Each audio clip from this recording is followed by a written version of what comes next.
Okay, I get it. You guys want KDP niches. What should you publish? What kind of things should I do? Well, I've got three, actually more like five ideas for you today, and they are ones that almost all of you could probably get into right away. Some might take a little research or a little bit of effort, but I think it's stuff that you guys could really do and do really well at just because you're thinking a little bit outside the box. All right. So, hi, I'm Ashley with Publish with Ashley, and I am here on my channel to kind of tell you about KDP, to tell you how to make money online, build on Etsy, and one of the things next week I'm going to be talking about is Amazon ads. So definitely like and subscribe to my YouTube channel. Okay, what are the niches, right? Well, let's get right into them. All right, the first one, here I am on Amazon, and the first one is Bilingual Books. I specifically initially was looking at bilingual ABC books. I was in a bookstore the other day, and I noticed that they had quite a few of them, and they were actually selling really well. So I wanted to kind of look and see how that was on Amazon, and as you can see, there's one at 5,000. Now this is a hardcover, but Amazon allows you to be able to do hardcovers. You probably can't do a hardcover at that price, but you can definitely do a soft cover. And if you're using color, remember for children's books, they usually are under 40 pages, and that's actually really affordable to do color pictures books for under 40 pages. So this one I thought was really great. Now this is a board book. That doesn't mean you can't do this. It's not a board book. A is for airplane, and then AS para avion. I'm probably saying that with a French accent. I took French. But you could also do the same thing with other languages, French, German. I have a friend who really has been struggling to find German things. She's actually from Germany, and so she wanted to teach her children about, try and be bilingual German, so German English. So, she was looking for things. So there is definitely a market out there. If you know another language, that you can do this. Here's my first bilingual ABC book. This doesn't have a great thing, but there are other ones. Let's see. Oh, I thought this one was pretty cute, and it has a good one. My first ABC bilingual coloring book. Now that's pretty darn niche specific, and you can see this isn't going to be a really hard coloring book to do. Now you are going to want to make sure that you are using the right words, you're using the right pictures, that R is for Rana, which is obviously, it's R for frog in Spanish, and F for in English. But you just want to be consistent. Whatever you're going to do, if you're going to do ABCs in English, then and you're going to have those, you're going to want to make sure, not necessarily that they have to match, like sun and soul match, but that you're consistent. So if you're going to do ABC all in English and then show the those words in Spanish, that's still fine. But you could also do it the other way. You could do ABCs in Spanish and then show it in English. Whatever it is, just make sure you're consistent. And if you can find words that are the same for both, that's even better. Here's colors, math, mathematica, so they've done some of those, but you do the best you can. So there is also, you can do picture books, you can tell a story, a bilingual children's book, right? You can definitely do things like that. Here's animals, Spanish to English. The Toddler Handbook, 100 words, and this is in English to Korean, right? So you can see, I know a lot of people in the US actually speak Korean. My daughter was learning Korean for a while because she took Taekwondo, and she has Korean friends. So there's a ton of things you can do with this if you have even some knowledge of different languages. Okay, so I wanted to also go to my other few things, and I'm going to talk about the numbers. We're going to go through Kindle Preneur and use their publisher Rocket, and I'll show you those numbers. But the next niche is gifts for seniors with dementia, and this actually comes into a lot of things. So I was thinking, what gift market can you do for Q4? A lot of times seniors are overlooked, and sometimes it's hard to find something, especially if they have Alzheimer's or dementia, or even children with learning disabilities, things like that. It may be hard, but these books they're just big, bright picture books to help them remember certain things, because a lot of seniors with dementia can't necessarily remember everything, but they do have, like, maybe they love pictures of flowers or dogs or cats, or maybe looking at pictures of countrysides gives them a sense of calm and comfort. I know it does for me. I really enjoy looking at like pastoral scenes when I'm feeling stressed because it makes me feel better. So I can imagine seniors who have these sorts of mental challenges really could use something like that to kind of settle them. So there's different things you can look through. And some of them are doing really well. And these aren't too hard to come up with. You can find pictures of, flowers or tropical rainforest. Just make sure whatever pictures you use that you can use them for commercial use. And Amazon's kind of picky about free things. So if you're getting a lot of stuff free off the internet, maybe add stuff or change it up a little bit, do something, or take your own pictures. Flowers might be really, especially if you live in a different country, there might be a whole set of flowers that are native to your country that people in the US would find really interesting.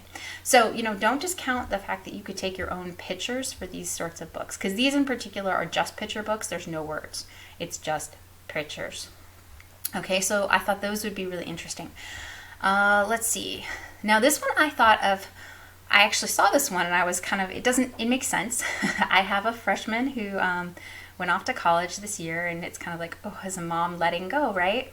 And this book was doing really well, Letting Go, Letting God. It's a 30-day devotional for moms of college freshmen. So it's, how to let go of your college freshman, right? And using, in this case, using different hymns and different scriptures and Bible verses each day to make them feel better. So they have a 30-day devotional where they kind of have a topic and then a Bible verse and stuff. So this might actually take a little bit more time to come up with like 30 topics and then finding the right verses and maybe some description, but it's something you can definitely do. It only has 68 pages, so this isn't, a hugely written book, but it was doing rather well. And I also thought of this book as transition time periods. So what other transition things? And so that's where I've got some other ideas when I started going onto Rocket. So let's start with the first one, bilingual ABCs. You can see maybe it's not a very competitive score, maybe less searches, but maybe this isn't the right keywords that people are searching for. So when I'm doing this, I do the same thing. I start typing in things and saying, okay, that's maybe not what people are searching for. Bilingual Spanish book for kids. Okay, so this one's a little better. The competitive score, it's got some decent search numbers. Okay, then I went just bilingual book to see what I got.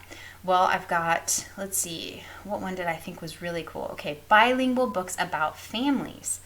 Look at this. It's got a decent competitive score. It's got decent searches. There's, it doesn't have too many competitors, so I thought that was a pretty good one. Even these ones that are maybe higher competition, bilingual books for babies, or I think this bilingual books for toddlers, it does have really good searches. So even though maybe the competitive score is higher, you can combine it with some of these other things like bilingual books about families and bilingual books for toddlers. As long as you are including something with families, maybe your words are specifically kind of family oriented, you can use those types of keywords and you would probably get purchases. Other things, here's bilingual books French English, bilingual books Spanish English, and you could start kind of going down the rabbit hole, Korean, German, French, Chinese, whatever. You could try and do different languages depending on what your specialty is. Okay, so here was the gifts for seniors, and so I start out with gifts for seniors with dementia, which honestly, gifts at this point in time isn't going to be a huge keyword until Q4, so that's a great keyword, gifts. But the competitive score is really low, so that's actually pretty good. And then the searches are going to go up as Q4, and people are trying to buy things for grandma, grandpa, or that sort of thing. So then I just went for dementia and seeing what types of things there were out there. Some of these are obviously going to be more high content books. Dementia Family Caregiver Guide, that is something that's a little bit more high content, but if you have an experience in that, Dementia for Caregivers, so that's another one. Let's see, I saw some other ones. Dementia Friendly Worship, Inside. This one was interesting. I went to Dementia Guide for Teens. It was really more centered on word searches for seniors. So I guess people have been using this, but it's not really, no books about teens are coming up. Let's see. This is a very specific one. Dementia Journal. Let's see. dementia memoir, memory books. So these are some I wanted to get to. See, it's not all that big. There's not huge searches, but like I said, things in Q4 are going to speed up, but it's also not that competitive. A picture book, right? Let's see, go over a picture book. So it's not that competitive right at the moment. So that's good, right?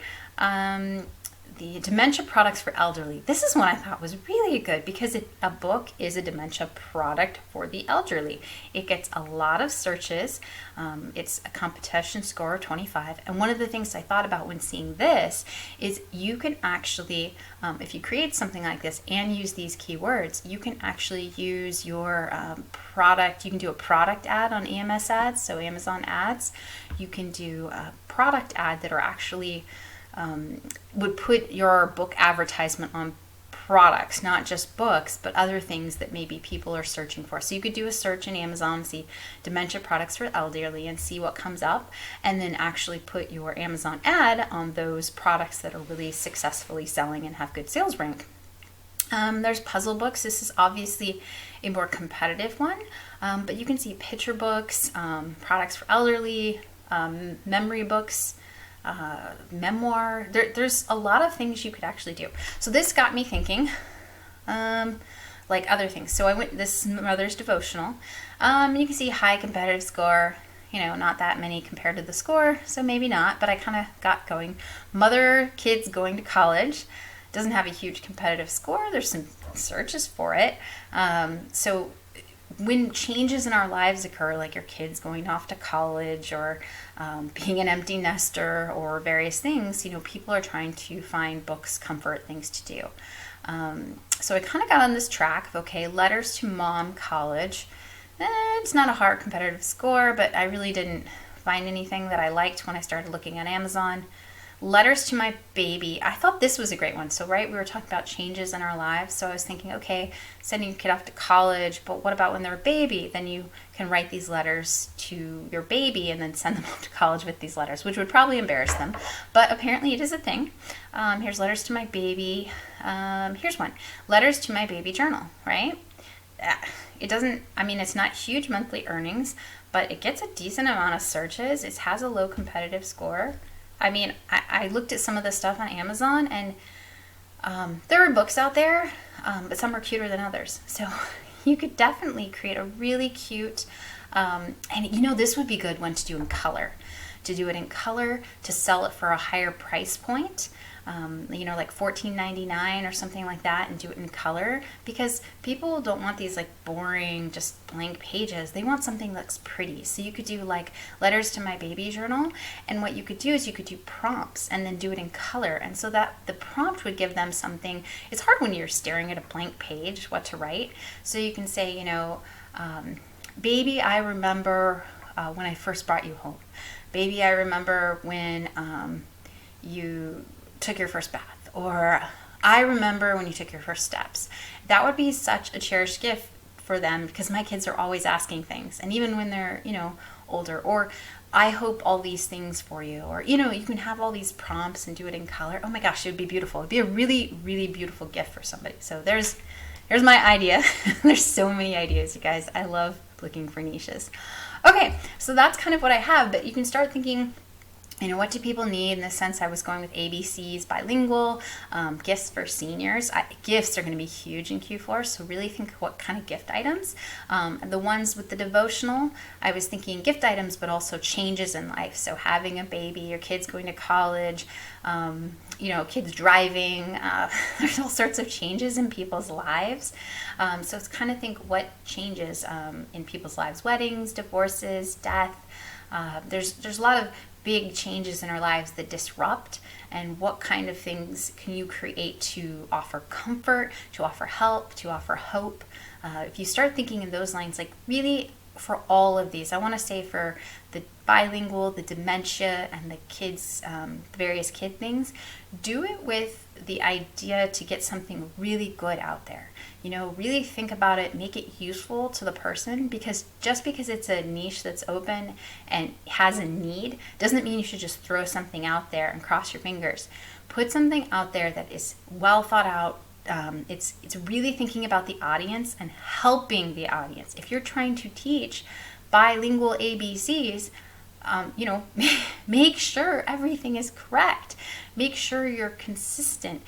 Don't capitalize everything or don't capitalize everything. Be consistent across it. Make it a really good product where you are trying to help the audience fulfill the need they're looking for, teaching their kids Spanish and English. If you are really trying to meet that need and do a really good product, yours is going to stand to the top, okay? And it doesn't need to be hard. It just needs to be well done and well thought out.